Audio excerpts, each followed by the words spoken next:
பழைய சோறு பச்சை மிளகா,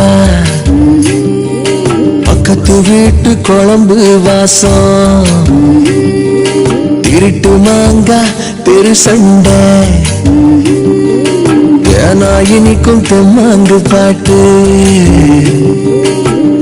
ஆட்டு குழிகள் புடிச்ச சினிமா, சரக்கு அடிச்ச போத மயக்கம், ரயிலு பயணம் ராத்திரி காத்து, ரம்மியமான ரகசிய நினப்பு, அடையெல்லாம் ஒரு சொகம்தான், அடிக்காதல் தனி சொகம்தான், எல்லாம் ஒரு சொகம்தான், அடிக்காதல் தனி சொகம்தான்.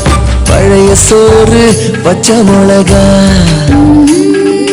பக்கத்து வீட்டு குழம்பு வாசம்.